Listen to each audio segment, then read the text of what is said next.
Good evening. I know it's late. I've been trying to wait for the weather to pass off. It's been thundering, lightning, and raining here real hard. So anyway, hopefully I can get this done before the next round comes through. It has been raining here probably for the last couple of hours and thundering and lightning real bad. So I'm going to do my best to finish Luke chapter 9. I'm going to start with the section titled Jesus Heals a Boy with an Unclean Spirit. On the next day, when they had come down from the mountain, a great crowd met him. And behold, a man from the crowd cried out, "Teacher, I beg you to look at my son, for he is my only child." And behold, a spirit seizes him, and he suddenly cries out.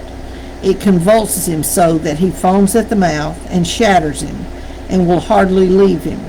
And I begged your disciples to cast it out, but they could not. Jesus answered, "O faithless and twisted generation, how long am I to be with you and bear with you? Bring your son here." Now, I don't think he was aiming that at the Father. I think he was aiming that at the disciples. While he was coming, the demon threw him to the ground and convulsed him. But Jesus rebuked the unclean spirit and healed the boy and gave him back to his father. And all were astonished at the majesty of God. Jesus again foretells his death.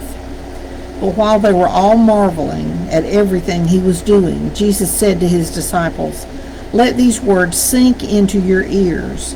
The Son of Man is about to be delivered into the hands of men."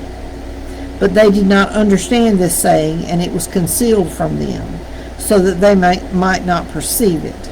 And they were afraid to ask him about this saying. Now, I will say this.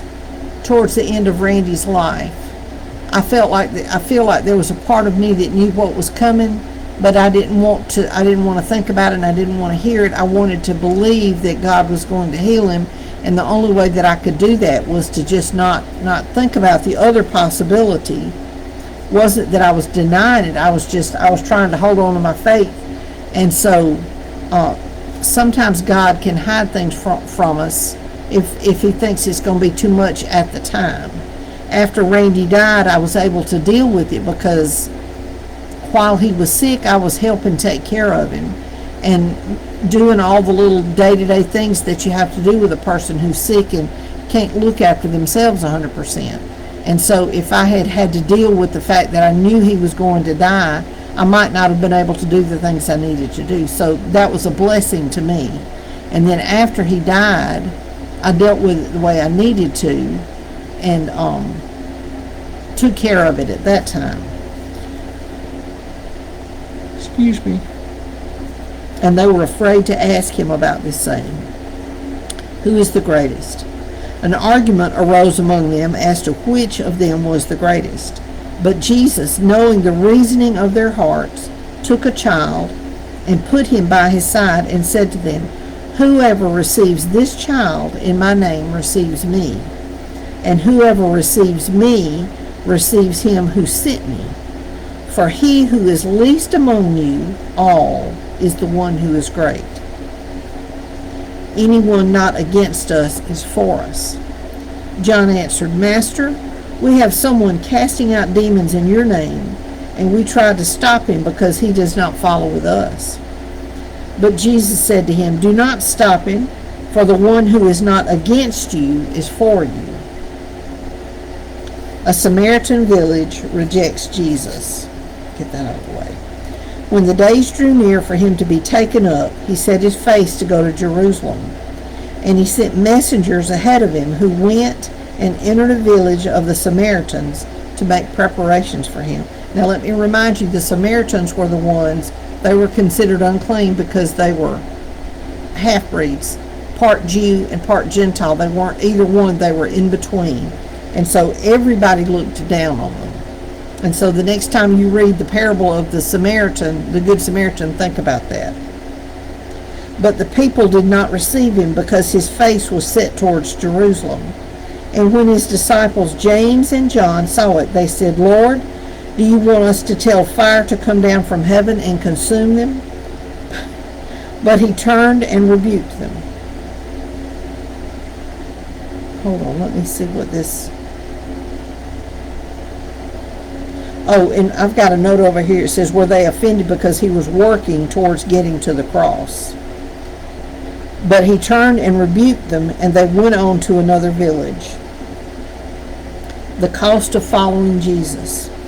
As they were going along the road, someone said to him, I will follow you wherever you go.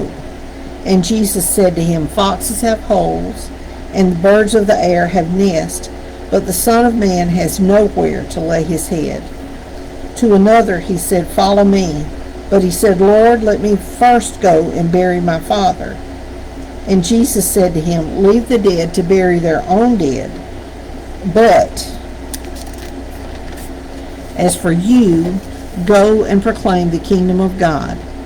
Yet another said, I will follow you, Lord, but let me first say farewell to those at my home. Jesus said to him, no one who puts his hand to the plow and looks back is fit for the kingdom of God. Now, I've often wondered in the thing where the man said, Lord, let me go bury my father. If the man's father was not dead yet, maybe the man was saying, Lord, I'll follow you, but let me wait till my dad dies. And the one who was saying, let me go back and say goodbye, well, didn't he say goodbye before he left to come where he was? I mean, yes, you need to let your family know where you are, but I'm feeling like there's a heart attitude there, and the Lord Jesus knew what it was, and he knew that they really didn't want to come with him. They just wanted to talk about coming with him. And so he was telling them, no, you have to, it's time to follow me. I don't believe Jesus ever called someone to follow him when it was going to cause that person's family to suffer because of it. For example, Peter was married, and I don't know if he had any children during that time, but he was married. But Peter had other family that could take care of his wife while he was taking care of business with Jesus. Jesus is not going to ask you to abandon your little children to starvation and follow him and go on a trip to Africa to minister to the children there. He's not going to do that. Let these little children suffer and die so you can go see about those. Take care of all of them. Take care of all of them. If you feel like the Lord is telling you to go to Africa on a mission trip, you make sure that your children at home are taken care of. God gave them to you, and he expects you to take care of them. So anyway, that was the second part of Luke chapter 9. And again, I still hear it thundering off in the distance a little bit. It was a gorgeous show on the way home from Bible study tonight. We came in from Greenville while the lightning was just popping everywhere, and it was beautiful. But I was thankful I was in a vehicle and not standing out in an open field. So anyway, I hope y'all have a great night, and I hope y'all rest good, and come back tomorrow and we will do the Luke chapter 10.